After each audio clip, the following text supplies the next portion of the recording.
Happy birthday to you.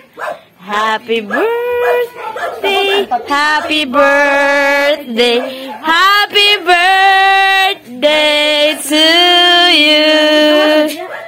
This is the day. This is the day that the Lord has made, that the Lord has made. We will rejoice and be glad in it, and be glad in it. For this is the day that the Lord has made. We will rejoice and be glad in it. This is the day that the Lord has made. Happy birthday, Col. You deserve all the best in life. Kaning imong nakita ron gamay ra kayo ni sa giandam sa Dios sa imong kinabuhi. Amen. Kung kay ikaw nagpanom og pagkamaayo sa imong isikatawon, madawat og maani pud nimo ang unsay imong gitanom. Ang Ginoo nagmuna-muna nimo. Ha? Salamat.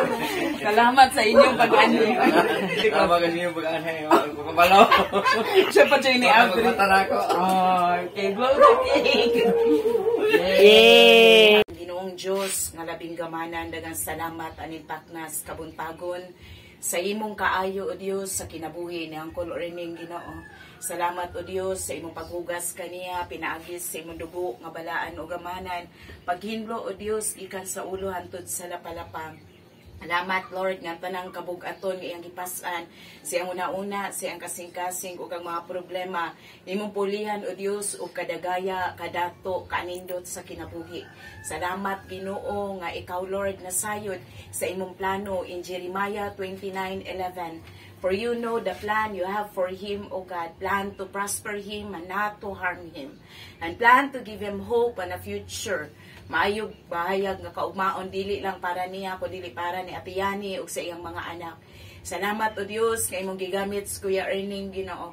Kung nagaampo ako o Dios nga padayon kang magapauswag, magatag kaniya kusog para Ginoo mahimo siyang mapuslanon o Dios siyang pamilya sa kinabuhi ni Lola Sita o God. Ug salamat Ginoo sa matag adlaw tagay siya kaalam. Para sa mga taong hindi nakakaalam, si Kuya Erning ay ang nakikita natin sa Eyewitness. Ini-interview siya ni Atom Araulio dahil sa kanyang malasakit sa kanyang kapitbahay na si Lola Sita, isang matandang babae na 87 years old na naninirahan sa bulok-bulok Sibulan. Si Lola Sita ay may 2 anak na may kapansanan sa pag-iisip. For that 13 years na nasa loob sila ng rehas, si Kuya Erning na ang nag-aalaga, nagpapakain at nagmamalasakit para sa buong pamilya. Wala na kasing asawa si Lola Sita at matanda na siya. Hindi na niya kayang dalhin sa mental hospital ang 2 niyang anak.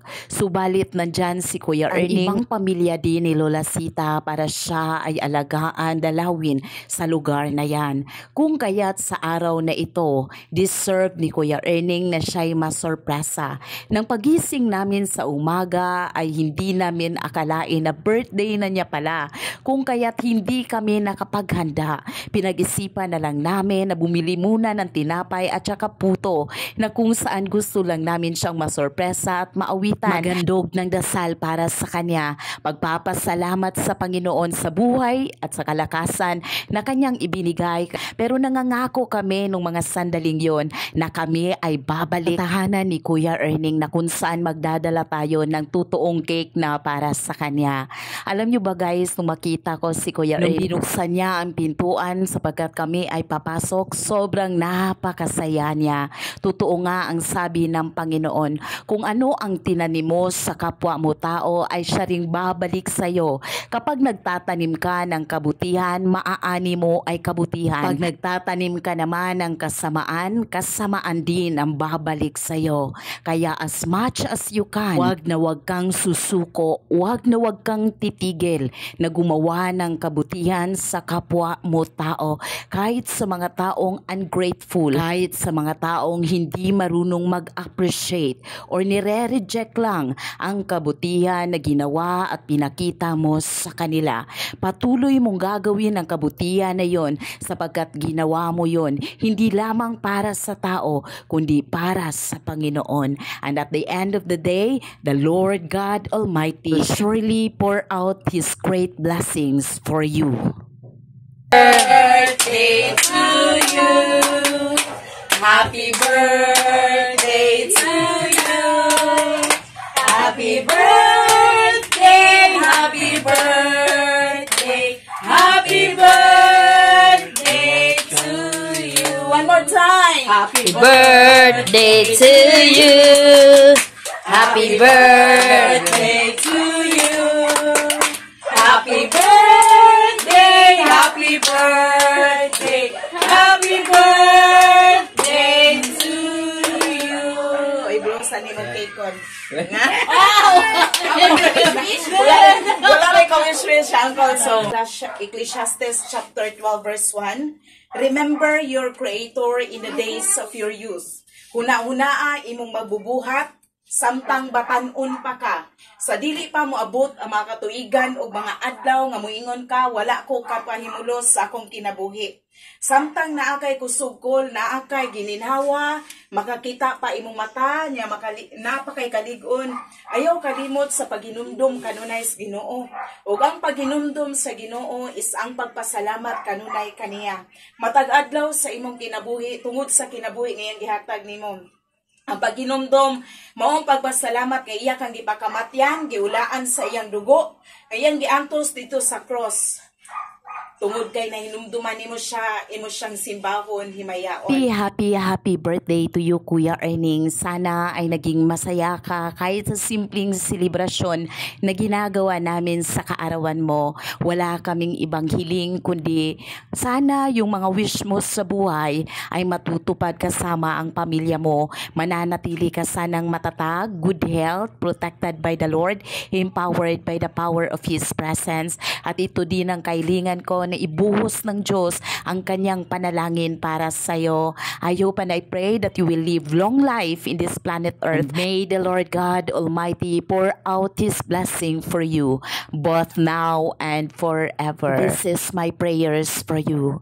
In the mighty name of Jesus, through the power of God's presence. Lord, thank you for the life of Kuya Erning. Thank you, Lord, for your goodness upon him. And thank you for the strength, Lord, that you sustain him all the days of his life. Thank you for a gift of life, a gift of families. Thank you, Lord, for making his life beautiful and wonderful. Thank you, Lord. There is none like you. I just want to worship you and glorify your name in the life of Kuya Erning, Lord. Just continue to pour out your blessings upon him. Your promises, Lord, that you will never leave him nor forsake him, at mananatili ka para sa kanya, Panginoon. Salamat, Lord, na pinuno mo siya ng iyong dalangin at pinur out mo, Lord, ang iyong kapangyarihan sa kanyang buhay. At sa lahat po ng mga taong nakapanood ng videong ito, bigyan mo rin sila ng kalakasan at proteksyon. Bigyan mo rin sila ng mahabang buhay, Panginoon. Hilayo mo sila sa anumang kapahamakan, sa anumang trahedya sa mundong ito. Maraming salamat, Panginoon, sa buhay na iyong pinahiram, sa buhay na iyong binigay, at sa buhay, Lord, na aming i-enjoy bawat araw. Panginoon, you deserve all the glory, the honor, the power, the praises, and all the adoration. You deserve it, Lord, in Jesus' name. Amen. Birthday, happy birthday to you.